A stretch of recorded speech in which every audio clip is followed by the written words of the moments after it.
Prologue. The worst fights happen in public. Mine happened in the town square with Leif screaming that I was suffocating him, that my love was pathetic, that he'd rather die alone than spend another day with my desperate clinging. The crowd watched like it was theater. So I gave them a finale. I walked away and drowned myself in wine dark enough to match my rage. I just didn't know the predator in the corner had been waiting for exactly this moment. It started with a simple question. Why have you been avoiding me? Leif's face contorted into something ugly, something I'd never seen before. We stood in the middle of the market square, surrounded by merchants, nobles, children, everyone, and he chose that moment to rip me apart. Avoiding you? His laugh cut through the marketplace chatter like a blade. I can't avoid you, Ethelflaed. You're like a fucking parasite. Suffocating me with your constant need for reassurance, your pathetic, desperate clinging. The words hit like fists. Around us, conversations died. Merchants froze mid-sale. Nobles stopped to watch the show. Do you know what it's like? He stepped closer, his voice rising to a shout that echoed off the stone buildings. Waking up to your needy face every morning? Your desperate little questions. Do you still love me? Do you still want me? Like a beaten dog begging for scraps. My breath caught. Heat flooded my face. Someone in the crowd laughed, a sharp, cruel sound that made my stomach twist. You've made yourself so small, so disgustingly desperate for any scrap of affection that you're nothing. A pathetic shadow following me around, choking the life out of everything with your suffocating obsession. Tears burned behind my eyes, but I locked my jaw, refusing to let them fall. Not here. Not while they all watched. Every touch from you feels like drowning, he continued, playing to the crowd now, feeding off their attention. Your love isn't love. It's desperation. It's pathetic. You're pathetic. A clingy, needy burden I've been dragging around for months, too weak to cut loose until now. A woman gasped. Children stared. A merchant whispered to his customer, both their eyes locked on my humiliation. I need space to breathe.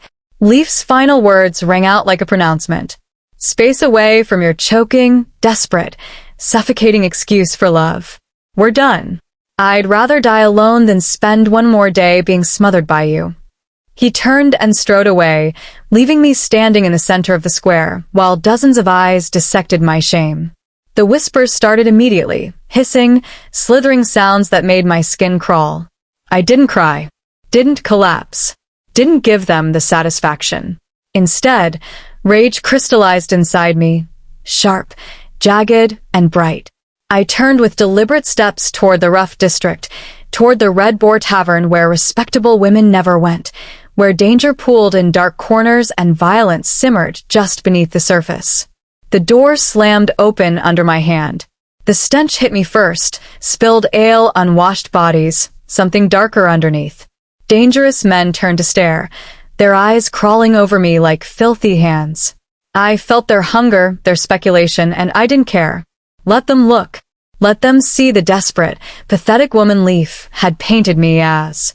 I slammed silver on the scarred bar hard enough to make the wood jump. Your strongest wine. Now. The barkeep's eyebrows rose, but he poured. The first glass tasted like fire and ash. I swallowed it in 3 burning gulps. The second came faster. The third blurred at the edges. Another. I demanded, my voice already slurring. Suffocating. Pathetic. Desperate. The words looped through my skull with each swallow, mixing with alcohol until I couldn't tell which burned more, the wine or the humiliation. My vision swam. The room tilted. I gripped the bar to stay upright. Pretty thing like you shouldn't be here. A voice growled near my ear. A hand clamped on my arm. Rough, possessive, reeking of cheap ale and intent. Let me show you a good time. Make you forget whatever's got you drinking like that. I jerked away violently, but my wine-soaked legs weren't mine anymore. They buckled. The floor rushed up to meet my face. I was falling, my arms flailing uselessly. Then iron-strong hands caught me mid-collapse. The grip was firm but careful, steadying me against a solid chest. I looked up through blurred vision into dark eyes that had been watching from the corner shadows. eyes like winter nights, cold and calculating, yet holding something that looked almost like concern. Almost like he'd been waiting. "Careful," he said, his voice low and deadly.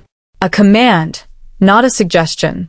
The drunk who'd grabbed me stumbled backward, suddenly pale, as if this stranger had spoken in a language of violence I couldn't understand. My head spun. The room tilted sickeningly. "I'm fine," I slurred, the lie obvious even to my alcohol-soaked brain. Tears finally broke free, hot and shameful on my cheeks. I'm fine. No," he interrupted, his scarred hands adjusting their grip to keep me upright. "You're not." Wine and rage and pain churned in my stomach.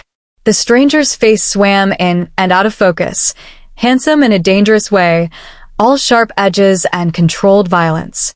He smelled like leather and steel and something dark I couldn't name. Why? The word escaped before I could stop it, raw and broken. Why am I so pathetic? Why am I too much and not enough at the same time? His jaw tightened. Something flickered in those dark eyes. Guilt? Calculation? I was too drunk and destroyed to tell. "You're not pathetic," he said quietly, and the gentleness in his tone after Leif's cruelty nearly shattered me completely. I sagged against him, my body giving up the fight. The room spun faster. Darkness crept in at the edges of my vision, and the last thing I registered was being lifted effortlessly into strong arms, carried away from the leering crowd and the wine-stained bar. I didn't know I'd just collapsed into the embrace of a hunter who'd orchestrated every word of Leif's vicious attack, who'd positioned himself in that exact corner, who'd been waiting with perfect patience for me to fall. Chapter 1. I found Leif near the fountain, surrounded by his usual circle of merchant friends and minor nobles. He'd been avoiding our home for 3 days, returning late and leaving early, his eyes sliding away from mine whenever I tried to talk. Today, I'd had enough. "Leif, we need to talk." My voice was steady, reasonable. "You've been distant. What's wrong?" The effect was immediate and catastrophic. His face transformed, features twisting with something that looked almost like relief, like he'd been waiting for exactly this opening. Distant. He turned to face me fully, his voice rising. "You want to know why I've been distant, Ethelflaed?" Around us, conversations faltered. Heads turned.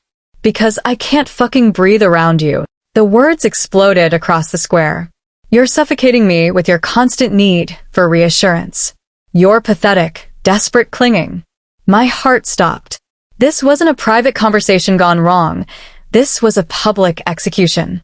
Every morning, "Do you still love me?" He mimicked my voice in a cruel, whining pitch. Every night, "Hold me.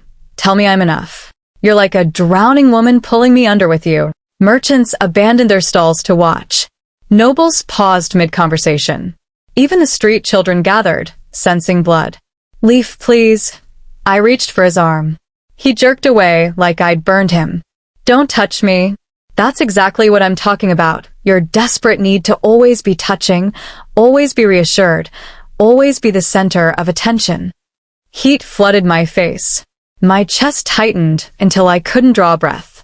These were things I'd confided to him in our most intimate moments, my fears of being too much, too needy, never enough. He'd held me and promised I was perfect exactly as I was. Now he weaponized every vulnerability I'd ever shown him. "Your love doesn't feel like love, Ethelflaed.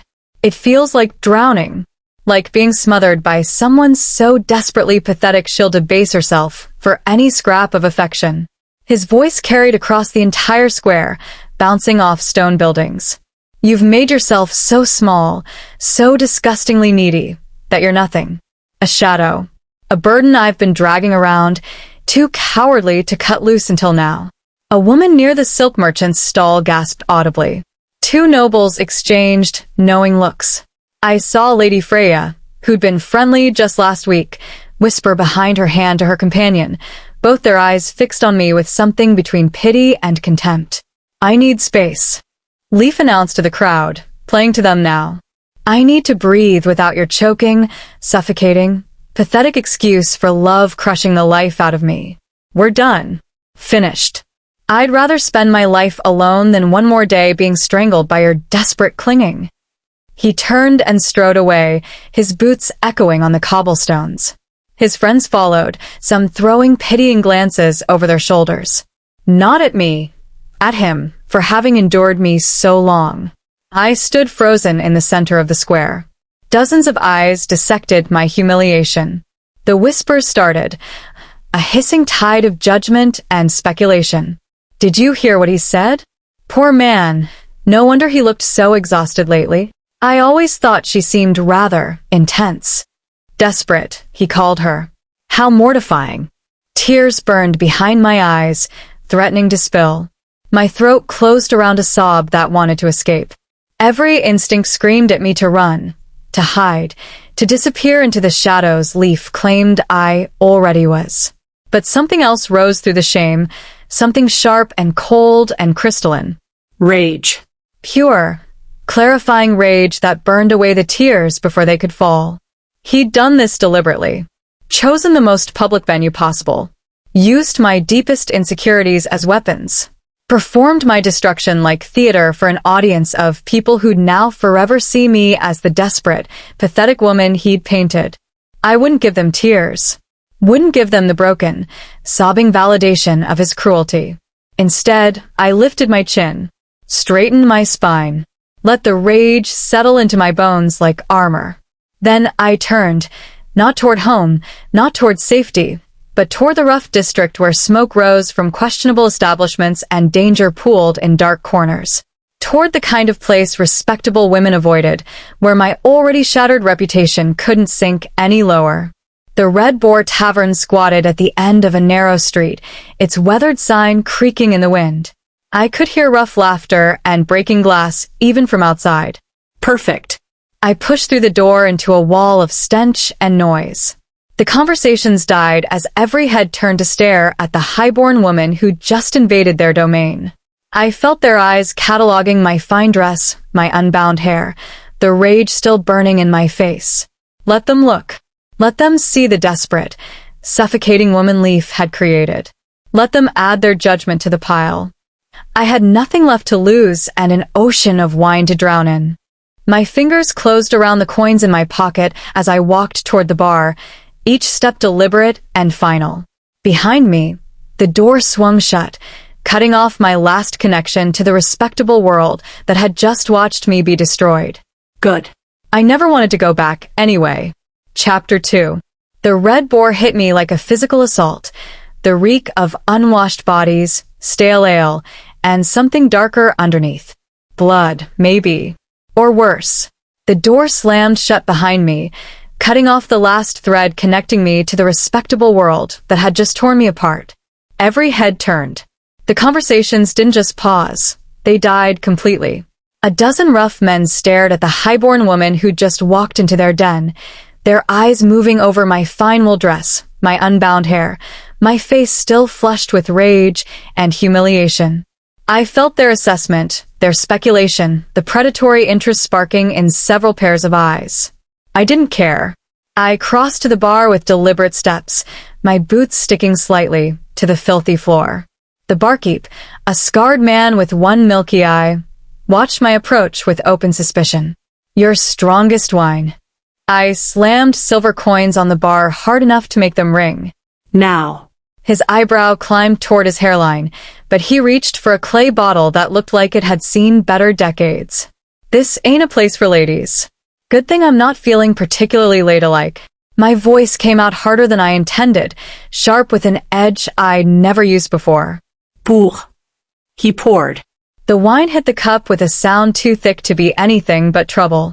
I drained it in 3 burning swallows.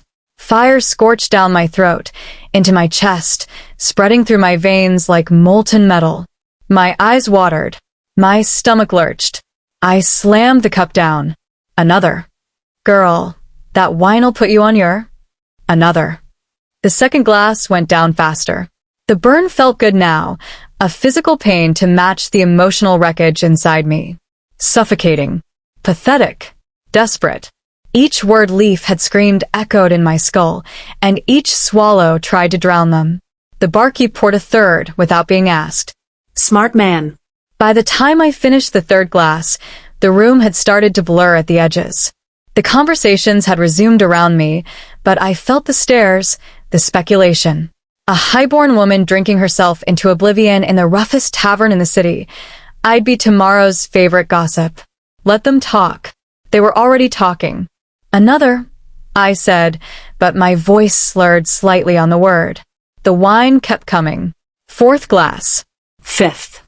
The room tilted pleasantly, and Leif's voice in my head grew fainter, replaced by a buzzing numbness that felt like mercy. I didn't notice the man until his hand clamped on my arm. Pretty thing like you shouldn't drink alone. His breath reeked of cheap ale and rotting teeth. He pulled me toward him, his grip bruising. Come sit with me. I'll make you forget whatever's got you looking so sad. I tried to yank my arm free, but my body wasn't responding correctly anymore. Let go. Don't be like that. His other hand reached for my waist. I can show you a real good time. Better than whatever fancy boy broke your. I wrenched backward with all my strength. His hand slipped free, but my wine-soaked legs weren't mine anymore. They buckled beneath me. The floor rushed up to meet my face, and I had a crystal-clear moment of thinking this was it. I'd end my worst day ever by cracking my skull open on a tavern floor. Then iron-strong hands caught me mid-fall. The grip was firm, controlled, steadying me before I'd fully registered being caught. I looked up through blurred vision into the darkest eyes I'd ever seen, black as winter nights, intense and focused entirely on me. The man attached to them was devastating in a way that had nothing to do with conventional handsomeness, and everything to do with controlled danger. Dark hair fell across a face all sharp angles and hard edges. Scars marked his knuckles, his jaw. He held me against his chest like I weighed nothing. Careful, he said, and his voice was low, rough, edged with something that made every hair on my body stand up. The drunk who'd grabbed me stumbled backward so fast he nearly fell. Didn't know she was yours, Uhtred. Meant no offense. Uhtred. The name rang with familiarity I couldn't place through the wine fog. She's not mine, Uhtred said, his eyes never leaving my face. But she's also not yours. Or anyone else's here. Understood. The drunk fled. So did several other men who'd been edging closer, their predatory interest evaporating under this stranger's gaze. I tried to stand on my own, but the room spun violently. My knees buckled again, and his arms tightened, keeping me upright. Easy, he murmured, and there was something almost gentle in his tone despite the danger radiating from him. How much have you had? Not enough. The words came out broken. Not nearly enough to forget. My voice cracked. The tears I'd held back in the square suddenly threatened to overwhelm me. His jaw tightened. One scarred hand moved to steady my elbow, his touch careful despite the obvious strength in those fingers. Can you walk? I tried. My legs gave out again. That's what I thought. He shifted his grip, and suddenly I was being lifted, one arm beneath my knees, the other supporting my back. You're going to hurt yourself if you stay here like this. Put me down, I slurred, but even I could hear how weak the protest was. No. He started toward a door at the back of the tavern. You can hate me for it tomorrow. Tonight, you need to not die in this shithole. The room spun faster. Darkness crept in at the edges of my vision. The last thing I registered was being carried through a doorway, the stranger's heartbeat steady beneath my ear, and his voice, low and almost regretful, saying something I couldn't quite hear. Then the wine and the day's devastation pulled me under, and I fell into darkness in the arms of a man whose eyes held secrets I was too broken to see. Chapter 3. I surfaced from darkness to find myself sitting on a wooden bench that smelled of old beer and tobacco. My head throbbed. The room still spun, but slower now, more manageable. Strong hands steadied my shoulders, keeping me upright. Breathe, the voice commanded. Deep, rough, patient. I dragged in air that tasted of smoke and ale. Blinked until the room came into focus. The stranger, Uhtred, sat beside me, close enough to catch me if I swayed but not crowding. His presence radiated controlled violence, the kind that didn't need to announce itself because everyone already knew. A cup appeared in my line of vision. Water, not wine. "Drink this," he said, slowly. I wanted to refuse, to maintain some shred of dignity, but my mouth tasted like ash and regret. I took the cup with shaking hands and sipped. The water was cool, clean, shocking after the burning wine. He didn't speak. Didn't ask questions. Didn't lecture me about what a highborn woman was doing getting drunk in the most dangerous tavern in the city. He just sat there, a solid presence in the chaos, waiting. The silence broke something inside me. He called me suffocating. The words spilled out before I could stop them, wine and rage loosening my tongue. In the middle of the town square, in front of everyone, said my love was pathetic, that I was desperate and clingy and drowning him with my neediness. Uhtred's expression didn't change, but something flickered in those dark eyes. He listened like my words mattered, like they were worth the air they took. Every insecurity I ever confided to him, every fear I shared in the dark when I thought we were safe together, he used them all as weapons. Made me small in front of the entire city. My voice cracked. And they watched. They all just watched him destroy me like it was entertainment. "Did you cry?" His question was quiet, curious rather than judgmental. No. I met his eyes. I refused to give him that. The corner of his mouth lifted slightly, not quite a smile, but something close to approval. "Good. Is it?" Bitterness flooded my throat. Maybe if I'd broken down and begged like the pathetic woman he painted me as, at least it would have been honest. Instead, I came here and tried to drown in wine like that would fix anything. He wanted an audience for his cruelty, Uhtred said, his voice cutting through my spiral. "That makes him a coward, not you pathetic." The words landed like absolution, simple, direct, stripping away the layers of shame Leif had wrapped around me. I looked at him properly for the first time. Really looked.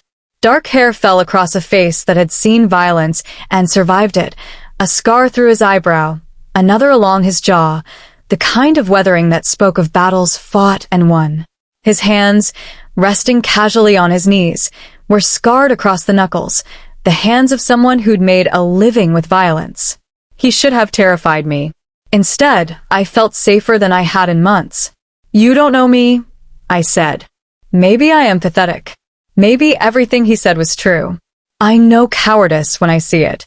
His eyes held mine unflinching. Real cruelty doesn't need an audience. It doesn't perform.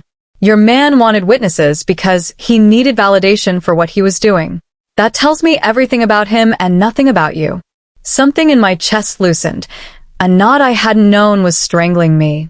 "Why are you helping me?" The question came out smaller than I intended. "You don't know me. I'm just another drunk fool making bad decisions."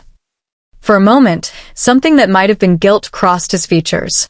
Then it was gone, replaced by that careful neutrality. "Maybe I know what it's like to be called something you're not," he said quietly. "And maybe I don't like seeing someone destroyed for sport." The water cup was empty. My head still spun, but the wine's edge had dulled slightly.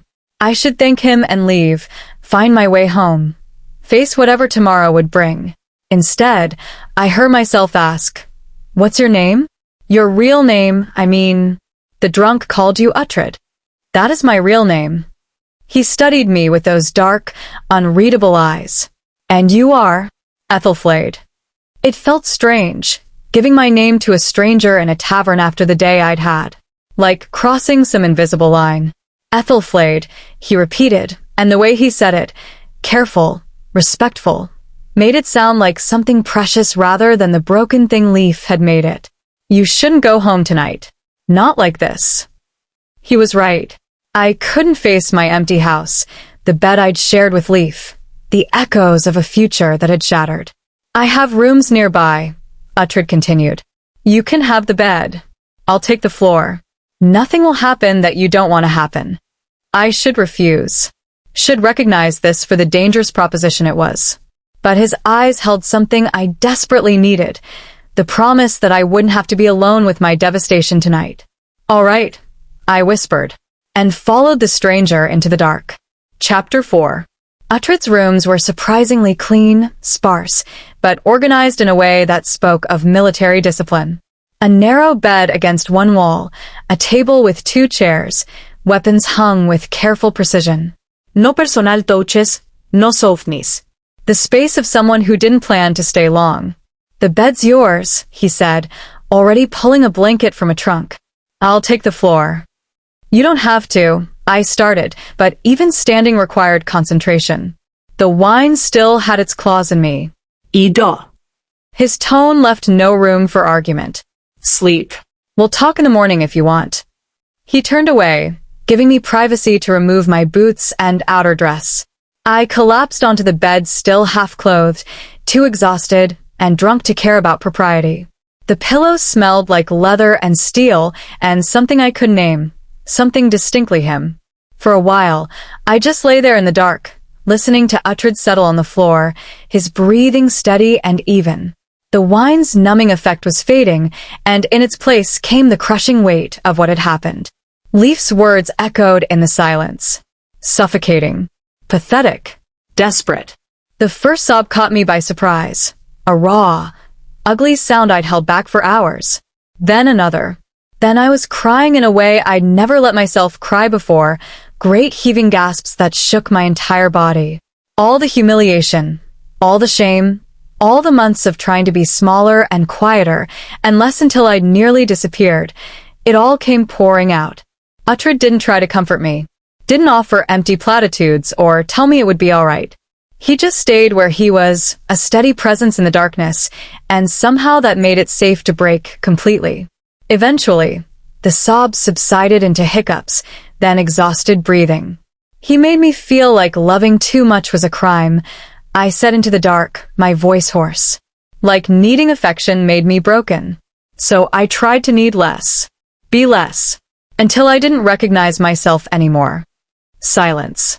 Then, I knew someone once who made themselves small for a man who didn't deserve them. Watched them disappear piece by piece, trying to be what he wanted. What happened to them? They left.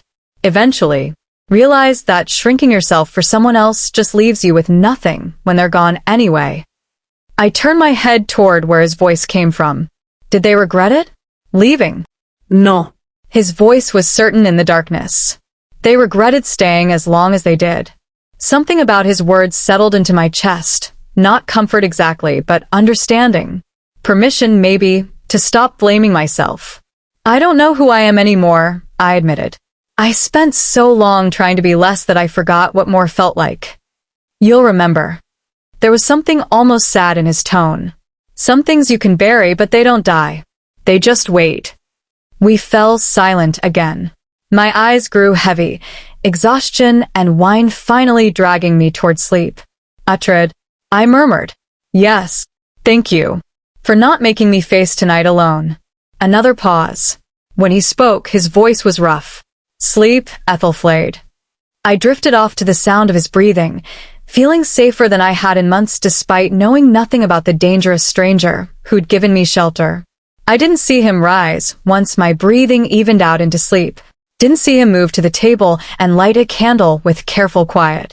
Didn't see him pull documents from a hidden compartment in his trunk, papers bearing my name, my family history, detailed notes about my habits and vulnerabilities.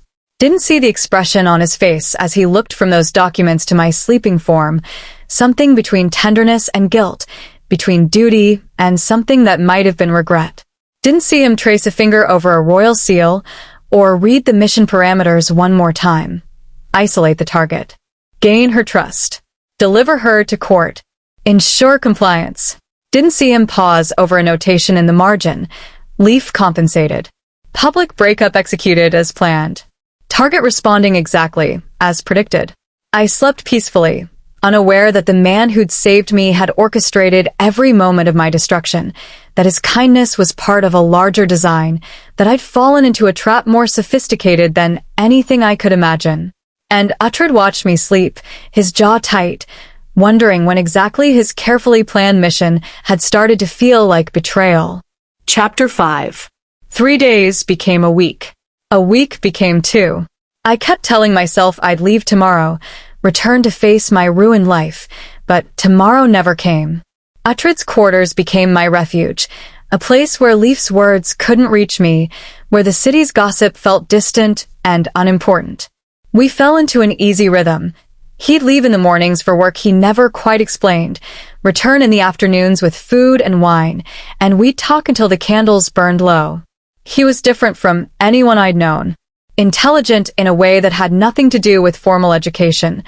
Worldly, observant, asking questions that made me think rather than just respond. He wanted to know what I thought about things, not just what I'd been taught to think. "Tell me something you've always wanted to do but never did," he said one evening, pouring wine into our cups. "Travel," I answered without thinking. "See the places I've only read about." Leif always said it was impractical, that I should be grateful for what I had here. And what do you think? The question was so simple, but no one had asked it in years. I think staying in one place your whole life because someone else is afraid to move is its own kind of death. Something flickered in his eyes, approval, maybe, or something darker. Then travel. Nothing's stopping you now. Everything's stopping me. I have no money of my own, no reputation left worth protecting, nowhere to go. Those are excuses, not obstacles. He leaned forward, his intensity focused entirely on me. "You're free, Ethelflaed. Maybe for the first time. That's terrifying, but it's also power." The way he looked at me, like I was capable of anything, like my dreams weren't foolish, made something unfold inside my chest. I felt myself blooming under his attention, becoming someone I'd forgotten I could be. The touches started accidentally. His hand steadying mine as he poured wine. Our fingers brushing when we both reached for the same book. The electricity of his shoulder against mine as we sat close, reading by candlelight. Then the touches became deliberate. His thumb tracing my wrist when he took my cup. His hand lingering at the small of my back when he guided me through a doorway. The heat in his eyes when he thought I wasn't looking. The kiss happened on a night when the air felt charged with thunder that never came. We'd been debating something trivial. I couldn't even remember what. And suddenly we were close, his breath warm on my face, his eyes dark and hungry. "Tell me to stop," he said, his voice rough. I pulled him closer instead. The kiss exploded through me. Months of feeling unwanted igniting into being desired with an intensity that made the room spin. His hands tangled in my hair, mine clutched his shoulders, and everything else dissolved into heat and need and finally being wanted like this. We didn't make it to the bed the first time. Afterward, tangled together on the floor, his fingers traced idle patterns on my skin. "You're not what I expected," he murmured. "What did you expect?" A pause. Someone easier to resist. Our physical relationship intensified with frightening speed. Every touch addictive, every kiss leading somewhere dangerous. I'd never felt this with Leif, this consuming need that made me reckless. But I noticed things too. The way people gave Uhtred wide berth on the streets, their eyes skittering away from his. The deference in the barkeep's voice when Uhtred spoke. His evasiveness when I asked about his work. Always vague answers, carefully neutral responses. And the way conversations always seemed to circle back to my family. "Tell me about your parents," he'd say casually over dinner. "What was your childhood like? Any interesting relatives?" "Your father, what does he do exactly?" Small questions that felt innocent in the moment, but accumulated into a pattern I couldn't quite name. Like he was gathering pieces of a puzzle I couldn't see. One morning, I woke early to find him studying papers at his table, his expression intent. He tucked them away quickly when he noticed I was awake, but not before I glimpsed my family name written across the top. "What was that?" I asked, still drowsy. "Nothing. Work documents." His smile was easy, dismissive. "Go back to sleep." I should have pressed, should have demanded answers. But his hands were already pulling me back to bed, his mouth on my neck, and the questions dissolved into heat again. Later, I'd realized that was exactly what he intended. Chapter 6. The chance encounters started subtly. A week after our first night together, Uhtred suggested a walk through the market. We'd barely gone 3 stalls when a well-dressed noble stopped to greet him. "Uhtred, didn't expect to see you here." The man's eyes slid to me with poorly concealed curiosity. And who's this? Lady Ethelflaed, Uhtred said smoothly. Ethelflaed, this is Lord Osric. He serves at the royal court. Osric's eyebrows rose. Ethelflaed? Any relation to... He caught himself. Forgive me, that's terribly rude. Though if you're ever looking for opportunities, my lady, the court is always seeking intelligent women for administrative positions. Someone with your background would be quite valuable. The conversation moved on, but the seed was planted. As we walked away, I asked, what did he mean, my background? Uhtred shrugged. Noble families always care about bloodlines. Don't let it concern you. But it did concern me, especially when it kept happening. 3 days later, a royal messenger arrived at Uhtred's door, breathless and apologetic. Wrong address, he muttered, but not before I glimpsed the document in his hand. An official seal and my family name written across the top next to words like bloodline claim and inheritance rights. Uhtred ushered the messenger out quickly, but I'd seen enough. What was that about? I demanded. Bureaucratic confusion. The court's always mixing up records. His hand found the small of my back, a touch that usually melted me. Nothing to worry about. He framed it all as helping me start fresh. You can't hide in my rooms forever, he'd say gently. The gossip about Leif will fade, but only if you give them something new to talk about. A position at court, a new life. That's how you move forward. It made sense. I was grateful for his support, for someone who believed I could be more than Leif's pathetic ex-fiancé. I fell deeper in love with every careful word, every strategic touch. Then came the night I returned early from buying wine. I heard voices before I reached the door, Uhtred's low rumble and another man's higher pitch. I paused, key in hand, not quite eavesdropping but not quite announcing myself either. Ready yet? The stranger asked. Almost. Uhtred's voice was clinical, detached in a way I'd never heard. The public breakup worked perfectly. She's isolated, vulnerable, exactly where we need her. No family support, no friends after the scandal. She's desperate for validation. My blood turned to ice. And she trusts you? Completely. I'll have her at court within the month, positioned exactly as planned. After that, the key slipped from my numb fingers, clattering against the floor. The voices stopped instantly. The door swung open. Uhtred stood there, his expression carefully neutral, but something flashed in his eyes. Calculation, maybe, or concern. Ethelflaed, you're back early. I couldn't speak, couldn't breathe. The stranger behind him, a thin man with cold eyes, stared at me like I was a problem to be solved. I should go, the stranger said, sliding past me. We'll finish this later. Uhtred pulled me inside, closing the door. What did you hear? Enough. My voice shook. Who are you talking about? What public breakup? His face shifted into concern so genuine, I almost believed it. A different job, love. I'm helping position a merchant's daughter at court. Her father arranged a broken engagement to free her from an unwanted match. Similar situation to yours, actually. The explanation was smooth, practiced. Reasonable. You said, she's desperate for validation. I searched his face for truth. That sounds like me. That sounds like half the women I've met. His hands cupped my face, thumb stroking my cheek.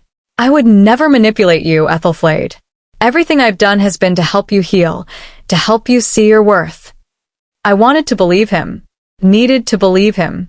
Because if he was lying, then everything, his kindness, our connection, the way he made me feel seen and valued, was performance. Promise me, I whispered. Promise this is real. I promise. He kissed me, deep and desperate. You're the realest thing in my life. I kissed him back, pushing down the cold dread settling in my stomach. Choosing belief over suspicion because the alternative would shatter me again. But that night, while he slept, I lay awake staring at the ceiling. And I knew, with sick certainty, that I'd just heard the truth. Chapter 7. I waited until Uhtred left for his morning errands before I started searching. My hands shook as I opened the first trunk. Clothing, weapons, nothing unusual, The second held traveling supplies. The third was locked. I found the key hidden behind a loose stone in the wall, the kind of hiding place someone thinks is clever, but isn't if you're looking. The lock clicked open with a sound that felt like breaking something sacred. The documents inside destroyed me more thoroughly than Leif ever could. The first page was a genealogy chart. My family tree, traced back 3 generations, with one name circled in red, mine. Beside it, in neat handwriting, asterisk illegitimate daughter of Lord Ethelred. Mother, servant girl, deceased. Subject unaware of true parentage. Bloodline claim valid but contested. Asterisk. I stared at the words until they blurred. My father, the man I'd called father my entire life, wasn't my father at all. I was a bastard. A secret. A claim to something I'd never known existed. The next document was worse. Psychological profile. Subject Ethelflaed. Asterisk key vulnerabilities. Deep-seated insecurity about being too much, too needy, too emotional, too demanding. History of making herself smaller to accommodate others' comfort. Desperately seeks validation through romantic attachment. Responds well to perceived rescue/protection. Trust easily earned through demonstrated listening and non-judgment. Asterisk. Asterisk recommendation. Exploit insecurity through orchestrated public humiliation. Subject will seek escape through self-destructive behavior. Alcohol likely given profile. Position operative for chance rescue. Build dependency through emotional validation she's been denied. Asterisk. Every vulnerability I'd ever confided to Leif, cataloged and weaponized. My deepest fears reduced to tactical advantages. My hands trembled as I pulled out the next page. Correspondence with Leif. Payment. 500 gold pieces upon successful execution. Asterisk instructions. Public breakup required. Must include specific terminology to trigger maximum emotional damage. Recommended words. Suffocating. Desperate. Pathetic. Clingy. Subject is most vulnerable to criticism of her capacity for love. Ensure public setting with maximum witnesses. Do not allow private conversation where she might retain dignity. Asterisk. Asterisk timeline. Execute breakup on market day between noon and evening. Operative Uhtred will be positioned at Red Boar Tavern by sunset. Asterisk. 500 gold. Leif had been paid 500 gold to destroy me in the most public, humiliating way possible. The room tilted. I gripped the trunk's edge to stay upright. More documents. Tactical plans laid out like military operations. Asterisk day 1. Subject will likely seek alcohol to numb emotional pain. Red Boar selected as target location. Rough enough she'll be in danger, but controllable. Wine supply treated with mild sedative to ensure physical collapse. Operative Uhtred positioned in corner booth with clear sight lines. Asterisk. The wine had been drugged. My collapse into his arms wasn't accident or alcohol. It was planned. Guaranteed. Asterisk days 2 to 14. Build trust through emotional validation and physical intimacy. Subject will bond quickly given isolation and recent trauma. Avoid genuine emotional attachment. Asterisk. That line was crossed out, with a note in the margin in Uhtred's handwriting. Asterisk complications arising. Attachment becoming reciprocal.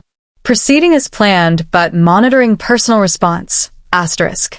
Even his feelings had been documented and managed. Asterisk day 15 to 30. Begins steering subject toward court. Arrange chance encounters with nobles. Plan information about bloodline claim gradually. Subject must believe court position is her choice, not manipulation. Asterisk. Asterisk objective. Deliver subject to court willingly. Ensure emotional dependency on operative to guarantee compliance. Once positioned, subject's bloodline claim can be leveraged by crown interests. Asterisk. I read every document, every note, every cold, calculated plan for my seduction and delivery. There was a sketch of me sleeping, rendered in careful detail. Beneath it, asterisk she trusts completely. Success probability, 95%. Personal concern, attachment deepening beyond mission parameters. Asterisk. A final page, sealed with royal insignia. Asterisk contract payment upon delivery, 5,000 gold pieces. Subject must arrive willing and compliant. Eliminate if she becomes aware of manipulation and poses security risk. Asterisk. Eliminate. I sat on the floor surrounded by the evidence of my complete and utter destruction, and something inside me didn't break. It crystallized. Leif's cruelty had been purchased. My collapse had been drugged. Uhtred's kindness had been performance. Even my own feelings had been engineered, my vulnerabilities catalogued and exploited with surgical precision.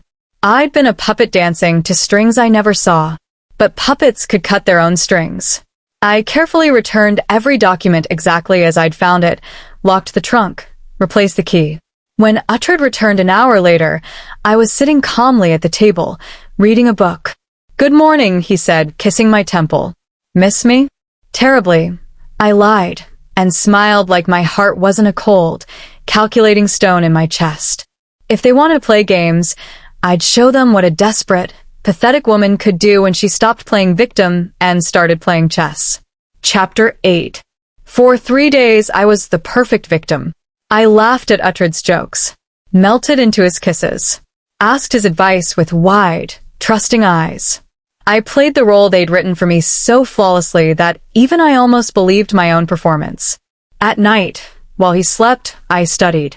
I'd memorized every document before returning them to the trunk, and now I dissected them like a scholar examining ancient texts.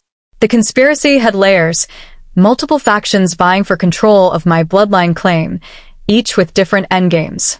Lord Ethelred's legitimate children would fight my claim.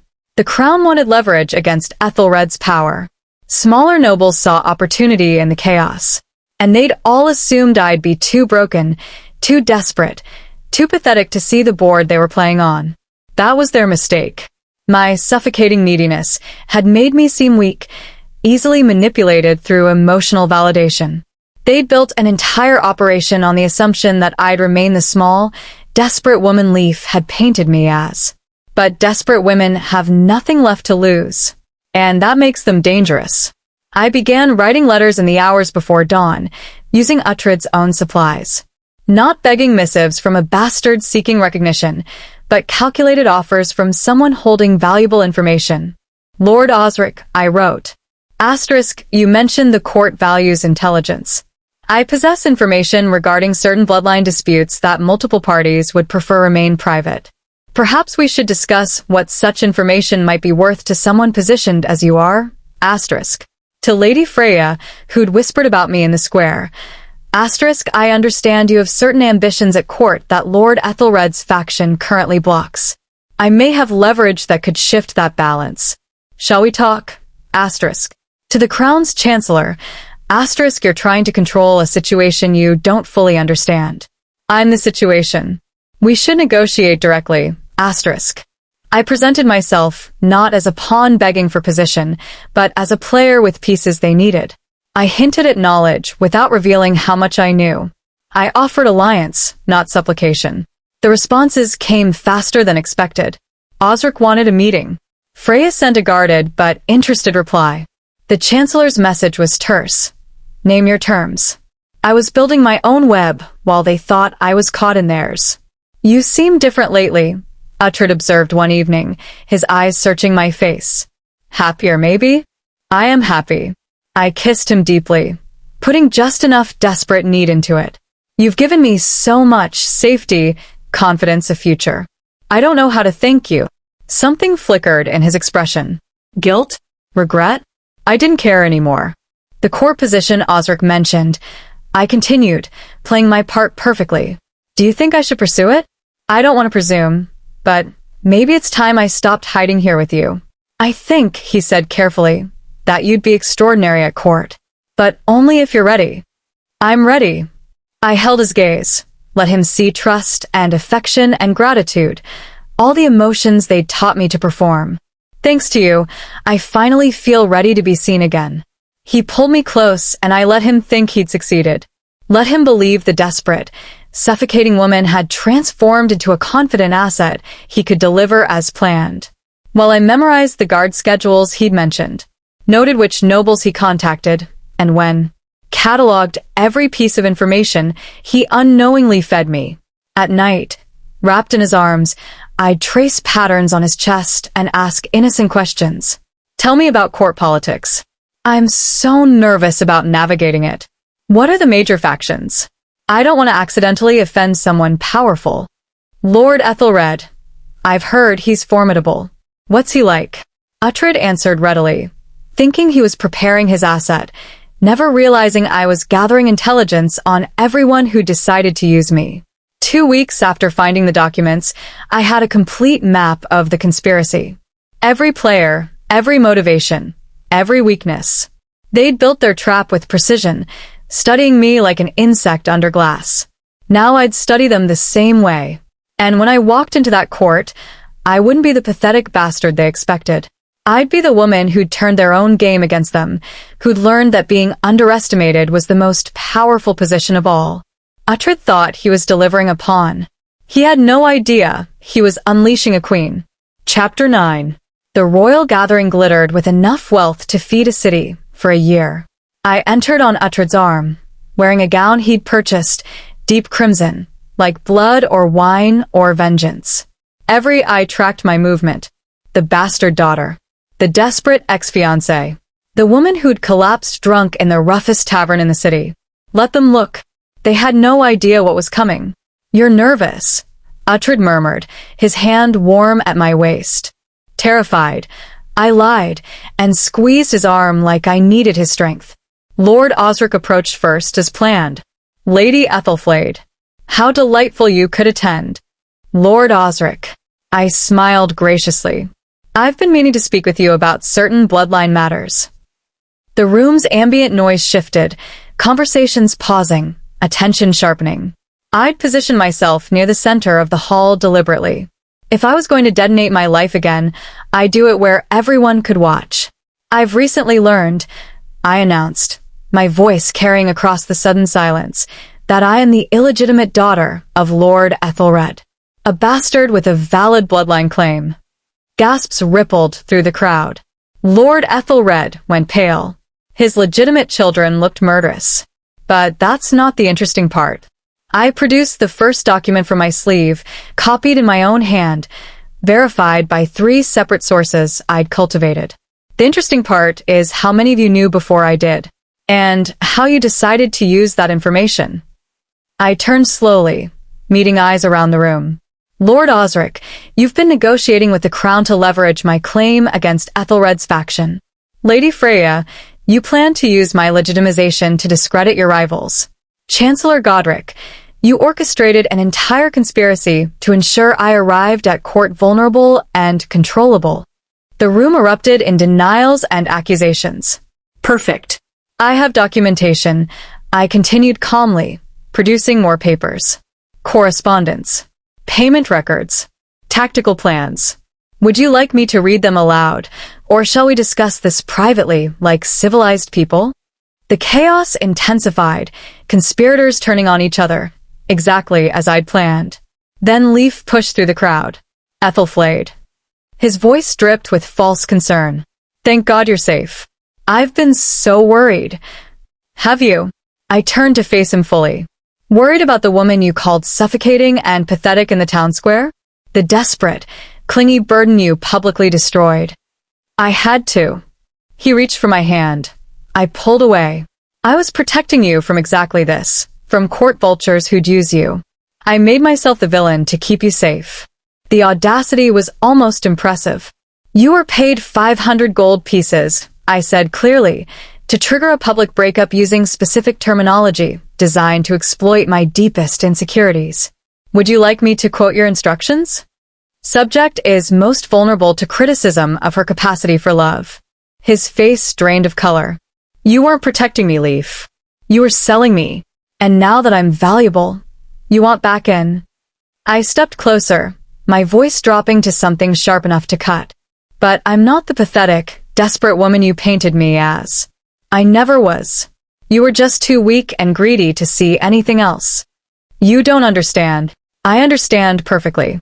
You're dismissed. 2 guards materialized, escorting a protesting Leif from the hall. Lady Ingrid, his co-conspirator, slipped out behind him, her face ashen. The room had gone deadly silent. Now, I addressed the assembled nobles. Let's discuss terms. I have information each of you wants. You have positions and power I need. We can negotiate like adults, or I can release everything publicly and let you destroy each other. That's when I saw the glint of steel. A hired blade, pushing through the crowd. Knife aimed at my heart. One of the conspirators had decided elimination was simpler than negotiation. Uhtred moved faster than thought itself. He stepped between me and the blade, taking the strike meant for me. The knife sank into his shoulder, missing his heart by inches. He disarmed the assassin with his uninjured arm, dropping the man with brutal efficiency. Uhtred. I caught him as he staggered, blood spreading across his shirt. I'm fine, he gritted out. Get behind me. Guards swarmed the assassin. The hall erupted in chaos again. But I only saw Uhtred, bleeding because he'd chosen me over his mission, over his contract, over everything. 3 days later, I visited him in the medical wing. I found your documents 3 weeks ago, I said without preamble. His eyes went wide with shock. What? The trunk, the genealogy, the psychological profiles, Leif's payment records, the tactical plans, all of it. I sat beside his bed, watching his face cycle through denial, horror, resignation. I've known for 3 weeks that you were hired to manipulate me. Ethelflaed. Let me finish. My voice was steady. I watched you. Studied you like you studied me. I needed to know if any of it was real, or if you were just that good at performing. It was real. His voice cracked. Not at first. At first it was just the mission. But somewhere between the bar and the bed and the morning conversations, it became real. I fell in love with you while trying to manipulate you, and he laughed bitterly. That's its own kind of hell. When what? When did it become real? He was quiet for a long moment. The night you cried. When you broke completely, and I realized I'd helped destroy you. That I'd taken someone already hurt and weaponized their pain. I wanted to burn the contract, but I was trapped by it. And the blade was never a choice. His eyes met mine, raw and honest. I'd take 1,000 blades for you. I leaned forward, my face inches from his. Here's your choice now. Walk away, take whatever payment you're owed, and remain a weapon for hire. Or stay, be my partner in truth, and help me burn down everyone who tried to use us both. That's not a choice. His uninjured hand found mine. That's a gift I don't deserve. Probably not. I smiled. But I'm giving it anyway. 6 months later, I stood in the great hall wearing the colors of my legitimate house. Ethelred had acknowledged me after I'd proven indispensable to crown interests. Leif had been exiled for conspiracy. The nobles who tried to control me now negotiated carefully, respectfully, knowing I held enough secrets to destroy any of them. Uhtred stood beside me, not as my handler, but as my chosen partner. Equal. Trusted. Real. Lady Ethelflaed. A young noble approached nervously. Some are saying you're too assertive. Too much for polite court. I smiled. Good. Weak men always say that about strong women. Tell them I'm precisely as much as I choose to be. Uhtred's hand found mine, his thumb tracing familiar patterns. Too much was never the problem. No. I agreed, watching the court that had tried to make me a pawn now bow to me as a power in my own right. The problem was thinking I should be less.